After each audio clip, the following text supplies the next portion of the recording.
Good afternoon, everyone, and welcome to today's session that will overview IANA's Driver Vehicle Examination Report Service. My name is Debbie Sasko, and I'm the AVP of Information Services at IANA. I also have with me today Stacy Fagan, who's one of our program managers. This afternoon, what I'd like to do is take you through some PowerPoint slides for an overview of the DVER program, and then I'll walk you through some screenshots of the actual application to show you actually how it works. So with that, let's get started. The first screen basically shows a snapshot of IANA's suite of information service programs. Many of our programs have interconnectivity between them. Specifically, the UIA GEAR and IDD programs are hit a lot for a lot of the other programs that we administer. The GEAR and BOSE programs both interact with the DVER application that we're going to be going through today.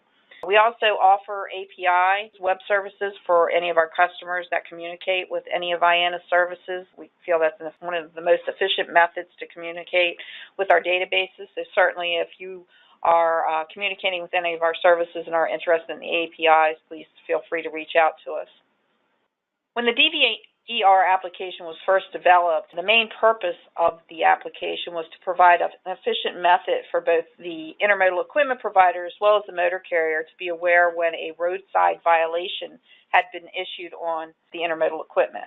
Currently, DVERs can be delivered to the motor carrier and the IEP via email with a PDF attachment of the violation or via XML. We have a direct link with FMCSA that we get that information from them directly, and then we can transmit that to you as the motor carrier on your DVERs, either PDF or XML, whichever method you select to receive that information. There's also a web portal that allows users to go in and manage their DVERs, and in that portal there also is some reporting functionality that you can use that we'll go over when we go through the screenshots. Why the system's needed? IANA had heard from stakeholders that the manual paper process that was in place for DVER handling often resulted in either the motor carrier and the IEP not receiving a copy of the DVER in order for you to take the necessary action that was required of your company under the regulations. So IANA's DVER application introduced a way to electronically ensure that that notice and delivery of a copy of the DVER was provided to the necessary parties, and also helped with validating that the correct IEP was identified on the DVER. Oftentimes we'll get questions where maybe a roadside enforcement personnel may have associated the DVER with the wrong party. So the DVER application that we developed hits our GEAR application, in which IEPs register chassis, so it will hit that application to identify who the appropriate IEP is based on the alphanumeric and the USDOT number of that party. And as you can see on this screen, there's some time frames under the regulations that the driver is supposed to get the DVER to you within 24 hours of receipt, and then in turn, you have 15 days from the date of the inspection to certify that the violation has been taken care of. So electronically receiving this information helps to make that process more efficient and to ensure that you get the information that you need to have in hand in order to take the appropriate action. How did IANA get involved? Basically, the history of how FMCSA, IANA, and CVSA have worked together in conjunction on projects, beginning with our GEAR application, which is the fifth marking option under the regulation, to the fact that we developed the DVER application in 2013, which was the first paperless roadside initiative. IANA and CVSA continue to work together on training initiatives, as well as we participate in committee meetings on both sides. Here you'll see a schema of the current process. And if we look at the current flow, roadside enforcement issues the citation. They check our GEAR application to see who the responsible IEP is. State enforcement would then upload that DVER to FMCSA. FMCSA then transmits that information to IANA's DVER application, in which we take a look at the information coming in from FMCSA, determine who the IEP and motor carrier are related to that citation. We use the USDOT numbers that are provided in the header from the information we receive from FMCSA, and then if that motor carrier IEP is a subscriber in our DVER application, We would then transmit that information to that party via email with the PDF attachment of page 2 of the DVER citation. So then this is where we would deliver it to the IEP or the motor carrier, depending who the DVER is associated with. In 2016, we did some development and added some enhanced functionality to the system. However, we haven't deployed that functionality yet, but it is there, and we hope to deploy it soon. And this schema that you're looking at here outlines how the new functionality would work in conjunction with the current process. So everything on this side is basically the same, except there is an ability now that if an IEP maintains their chassis inspection data within our DVER application, that the roadside enforcement coming into our DVER application would have the ability to see that the inspection data, that it was either up to date or expired. This side over here on the schema shows you what the new process would be, where here we've delivered the DVER to the IEP and delivered it to the motor carrier, which is under the current process. But the new functionality would allow both the IEP and the motor carrier to both certify that DVER has been taken care of. And then once that certification is done through the application, we would then transmit that information either to the state enforcement agency that issued the citation, or there's also been talks with FMCSA where we would submit it directly to FMCSA for updating in their MICMIS and safety net systems. So we're working with FMCSA right now on the new functionality to make sure that it complies with the regulation as far as what the parties are required to do in regards to DVER certification. So we're hoping to be able to get some assistance from them on that, and then once we do, then we would deploy these enhancements. Some of the pending enhancements that we've made, you'll see here on this screen. They include enhanced web portal functionality for enforcement personnel that will assist with compliance audits, as well as for use for safety net and MICMIS update as you certify DVERs. So as you come in and certify that a DVER is taken care of, that information would be directed and transmitted to the appropriate state enforcement agency, or as I indicated previously, we may be able to simply just upload it to FMCSA directly for updating in their safety net and MICMIS systems. We've also expanded communications to enable information flows between IEPs, motor carriers, and enforcement personnel by the certification process. DVER application will also link to our gear and BOWS applications. The DVERs also flow to the IEP through our bad order equipment status service.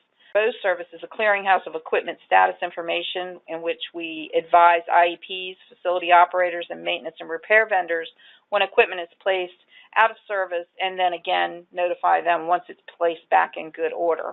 The system assists with precluding and helping to preclude bad order equipment from moving off the terminal before it's repaired. Our reporting features that we've enhanced in the application will also allow subscribers to further use this information for benchmarking violation metrics. The safety net linkages to FMCSA system, as I indicated, part of the enhanced functionality in the application will allow IANA to transmit DVER certifications and repairs directly to FMCSA, to their MICMIS and safety net systems. We have the XML format that FMCSA uses. So if we have to transmit that information to the state enforcement, if they are getting XML, it'll be in the format that they need to upload it to FMCSA to let them know that the citation has been taken care of based on the motor carrier or the IEP coming into the DVER application and certifying that the DVER has been addressed. We also, again, would have that functionality to allow you to do that certification electronically versus having to send it based on the state you're dealing with. There may be different types of processes that they may have in place. They may require you to mail it. They may require you to fax it, scan it, and send it to them. So all of that would be able to be done electronically through the DVER system once we deploy these enhancements. So the value-added benefits of the DVER application is first and foremost to ensure that you, as the motor carrier, receive copies of DVERs that are issued under your DOT number. The service right now is offered at no cost to participating UIA motor carriers as well as IEPs that participate in our DVER program. It also provides you the ability to use the DVER application as a compliance review tool. So if you have an audit or something, you'll be able to go in and see the DVERs that were issued to your company and those that, once we deployed the enhancements that we recently have done, you'd be able to see if those have been certified and uploaded to FMCSA. The pending enhancements will replace costly manual processes that are in place, as I mentioned earlier, where there are certain agencies, state agencies, that may require you to send certification via mail. You may have to fax it to a certain state. So that would do away with all of that, and you'd be able to do it electronically through the DVER application. Again, the flexible web portal functionality, as well as the ability to transmit the DVER certification collected through the one single portal, would be a benefit for all parties, as well as the overall safety impact. The next step for the program is basically we're working with FMCSA to provide that acknowledgement to us that these enhancements will meet the regulatory compliance for you as a motor carrier under the federal regulations for the DVER certification. And once we get that acknowledgement, then we would implement those enhancements and notify all of those companies that are using our DVER system that they can now begin using those features. But until then, we feel there is still a benefit in our current DVER process because it allows you to electronically receive notification anytime that DVER is issued to your company. So it ensures you get a copy of it so you can take the appropriate action that you need to do under the regs now. So we're just going to walk through some of the screenshots of the application so you can see how it works. In order to register for the DVER application, you would simply go to our website and click on Create an Account. And then it's going to ask you to fill out an online profile screen, and it includes just your company name and contact information. And then once you complete that, you'll be asked to establish a password for your company, and then you'll be issued an email letting you know that you're set up in the DVER application after those two items are completed. It'll ask you also to provide a DVER contact. And that contact is the party that would receive the information via email with the PDF attachment of the DVER. It may not be the person who's registering. It may be someone else within your organization, but we would need their name and their email address because that would be where all the information would be sent. For the email address, you can use a distribution email. So if you wanted that to go to multiple parties within your organization, you can use a distribution email address here, and then we would send it to whatever email you have provided us. The XML configuration screen, if your company wanted to receive the information in addition to receiving it via email with the PDF attachment, if you wanted to receive the XML details that we get regarding the violation from FMCSA, you would be able to indicate that you wanted to get that information, and we could set that up for you and send it to you via XML. And that would be all the actual detail-related information in regards to the actual violation itself. When you get into the web portal search capabilities, there's multiple fields that you can search by. You can search by the inspection date, SCAT code, USDOT, DVER report number. Each DVER has a unique report number, so you'd be able to search by a report number if you had a certain report you were looking for, alphanumeric, chassis ID, license plate and state, and VIN number. So those would be your fields that you would be able to search for a DVER. New fields that were included with the enhancements that I went over just a few minutes ago is we've introduced a DVER status field. We have 3 statuses: outstanding, repaired, and certified, and we'll go into more detail of what they mean in the next slide or so. Inspection level, search by an inspection level field. And then we also have a MICMIS field, but that's specific to the state enforcement so that they know whether the information has been uploaded to MICMIS. Again, the search parameters, if you see here, here's the new fields that are added with the enhancements that I talked about, the inspection level, the equipment status, and the MICMIS. But all of these other fields are fields that are available now to search for if you are receiving DVERs from IANA through our application. When you get the search results screen, you'll have several options that you can do. There's a new field for one of the enhancements that's here that if you would want to certify that a DVER had been taken care of, you would use that. It's a little wrench icon that you would use and fill out specific information indicating that the DVER had been addressed. And then we have several Excel buttons. One allows you to download an Excel a spreadsheet information on the DVERs that are checked by the users, so you can check specific DVERs if you wanted to download those in an Excel file. You also have the ability to download all your DVERs in an Excel file. And then the third button would allow you to download the DVER XML details. So these two buttons here are just going to give you a summary of the DVER, so it only gives you specific fields. But if you use this third Excel button, then that's going to give you all the details related to the individual DVERs that you've selected, or all of them that are under your company's DOT number. The PDF button allows you to generate a PDF, of course, of the DVER, just like we would send you via email. And then there's a little icon that allows you to get back to the DVER screen. I talked about with the pending functionality that we've got 3 types or statuses of DVERs. The first one being outstanding. The DVER is outstanding. That means that we've received the DVER from FMCSA and we've transmitted it to the motor carrier or IEP that's registered in our DVER system, and that step has been done. It has not been certified, and we don't know that the DVER has been repaired. It's just meaning that we've sent it to the involved party with that specific DVER. DVER repaired is the connection that I talked about with IANA's BOSE application. So if in the BOSE application has processed a release on the unit, it removes it from bad order status. So if we get a release transaction in our BOSE application saying that the unit has been repaired, that will communicate that to our DVER application, and what it'll do is it'll change that status from outstanding and show it as DVER repaired. So that still doesn't mean that it's been certified. It just means that we know it's been repaired. And then the last status is the DVER certified status, and that means that either the IEP or motor carrier has come into the DVER application and has indicated that the citation has been addressed and the violation has been taken care of. We would collect that information and either send it to the state enforcement agency that it needed to go to, or if we were directed to by the state enforcement agency, we would upload it directly to FMCSA into their MCMS system. This is more on the DVER repair confirmation screen, which is part of the new enhancements that I talked about.